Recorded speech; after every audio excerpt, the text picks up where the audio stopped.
আমিৰচন্দ নামৰ এজন ধনী ব্যক্তি নিজৰ পুতেকৰ সৈতে এটা ডাঙৰ অট্টালিকাত আছিল। গৰমৰ সময় আহি গ'ল।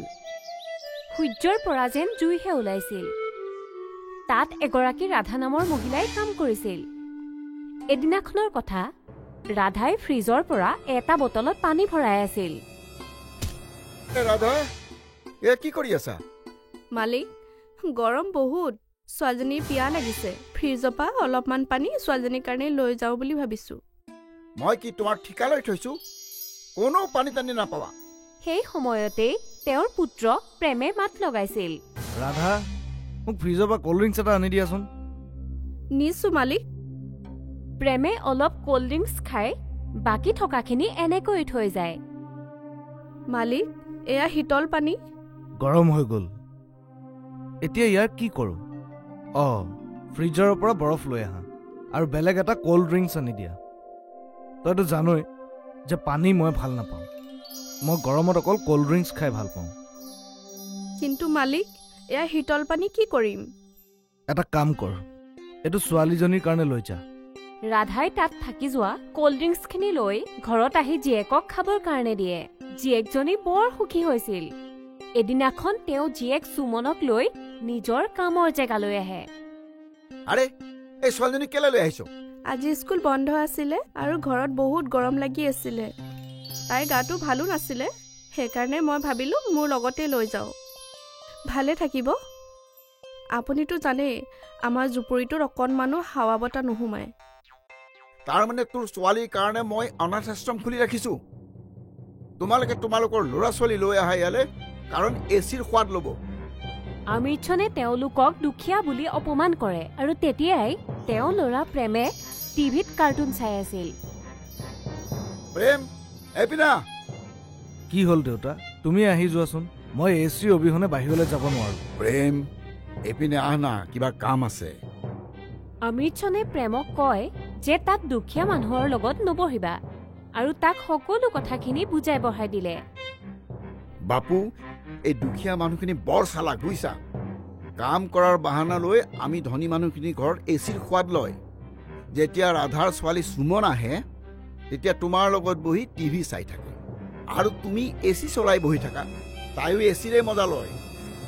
তাইক দৰমহাও দিওঁ আৰু এচিৰ সোৱাদো দিওঁ। এইটোতো ভুল হৈছে না? তেতিয়াহ'লে মই কি কৰোঁ? তুমি এনেকুৱা কৰা, যেতিয়া সুমন আহিব তেতিয়া এচি বন্ধ কৰি থবা। তুমি তোমাৰ ৰুমত এচি চলাই বহা। প্ৰেমে অমিৰচন্দৰ কথাখিনি মানি লয় আৰু সুমন অহাৰ লগে লগেই ঘৰৰ এচিটো বন্ধ কৰি দিয়ে। যিটো কাৰণত সুমনে ঘৰৰ ভিতৰৰ গৰমতে খেলি থাকে। যেতিয়া তেওঁলোকৰ ঘৰলৈ যোৱাৰ সময় হয়, তেতিয়া চোকা ৰ'দ দি থাকে। মা, আজিতো বহুত চোকা ৰ'দ দিছে। খোজে কাঢ়িব পৰা নাই। ইমান ৰ'দ, মই চকু মেলিবই পৰা নাই। কেনেকৈ যাম? তোমাৰ মূৰৰ ওপৰত শাৰীখনৰ আঁচলটো দি দিওঁ ৰবা, তেতিয়া অকণমান চাহ পাবা। আনফালে প্ৰেমৰ বন্ধুৰ ঘৰলৈ যাব লগা হয় আৰু তেতিয়া সি এচি গাড়ীতে বহি যায়। সি কেতিয়াও গৰমৰ কথা অনুভৱেই নকৰে। যেতিয়া ৰাধা ঘৰলৈ গৈ থাকে, ৰাস্তাতে এখন আইচক্ৰীমৰ দোকান পায়। মা, মোৰ আইচক্ৰীম খাবলৈ মন গৈছে। বহুত গৰম পৰিছে। মোক একাপ আইচক্ৰীম কিনি দিয়া না। আইচক্ৰীমটো বহুত বেয়া। ব'লা ঘৰলৈ যাওঁ। মই তোমাক কলহৰ ঠাণ্ডা ঠাণ্ডা পানীৰে চাটুগুৰি গুলি দিম, ব'লা। ৰাধাই কলহৰ ঠাণ্ডা পানীৰে চাটুৱা গুলি দিয়ে, যিটো খাই সুমনৰ অলপ সময়ৰ বাবে ঠাণ্ডা অনুভৱ হয়। আনফালে যেতিয়া প্ৰেমৰ পিয়াহ লাগে, তেতিয়া সি আইচক্ৰীম আৰু ক'ল্ড ড্ৰিংকছেৰে পিয়াহ পলুৱায়। এদিনাখন আমিৰচন্দ আৰু তেওঁৰ ল'ৰাই একেলগে গাড়ীত ক'ৰবালৈ গৈ আছিল। ৰাস্তাতে তেওঁলোকৰ গাড়ী বেয়া হয়, যাৰ বাবদ তেওঁলোকৰ এচি নচলা হৈ যায় আৰু তেওঁলোকৰ পিয়াহো বহুত লাগে। দেউতা, মোৰ বহুত পিয়াহ লাগিছে আৰু ইমান বেছি গৰম। এচিটো ভাল কৰা না। বোপা, যেতিয়া গাড়ী ঠিক হ'ব তেতিয়াহে এচি চলিব। সেই সময়তেই সেই ৰাস্তাৰে ৰাধা গৈ আছিল।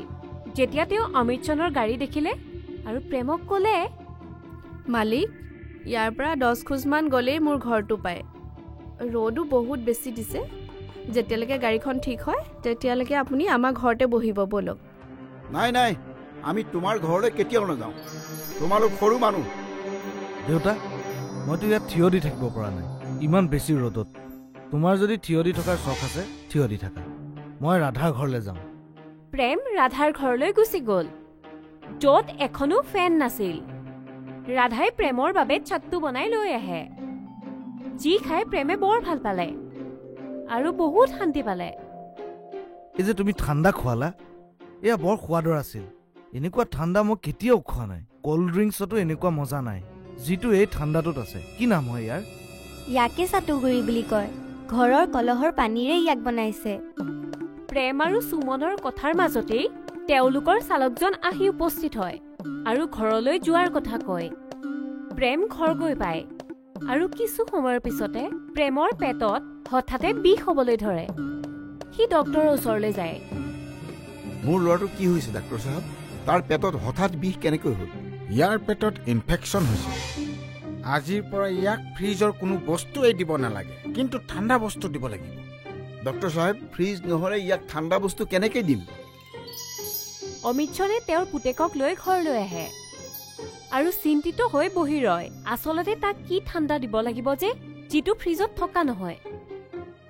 সি একো ভাবিবই পৰা নাছিলে আৰু যেতিয়াই ৰাধাই এই কথাষাৰ গম পালে, তাই নিজৰ ঘৰৰ পৰা সদায় চাট্টু বনাই প্ৰেমৰ বাবে লৈ আহিছিল আৰু এদিনাখন অমিতসনে সেয়া দেখা পায়। ৰাধা, কি খুৱাই আছা মোৰ ল'ৰাক? চাওঁ দেখুৱাচোন। মালিক, শীতল পানী।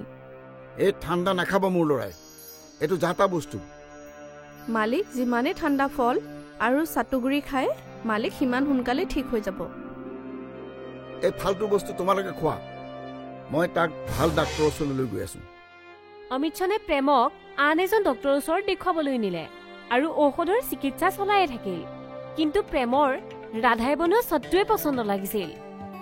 সি সেয়া সদায় খাইছিলে আৰু ফলৰ ৰসো খাইছিলে, যিটো কাৰণত প্ৰেম ঠিক হৈ হৈ গৈ আছিল।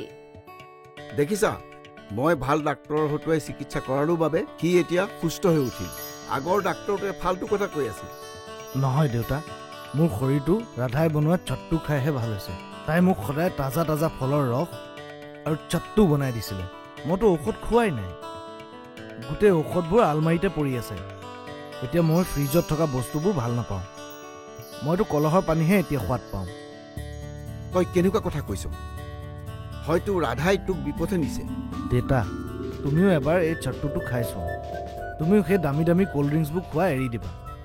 অমিতসনেও সেই চাট্টু খাই চাইছিল যে এইটো সঁচাকৈ কলহৰ পানীৰে বনোৱা চাট্টু খাবলৈ বহুত সোৱাদৰ আছিল।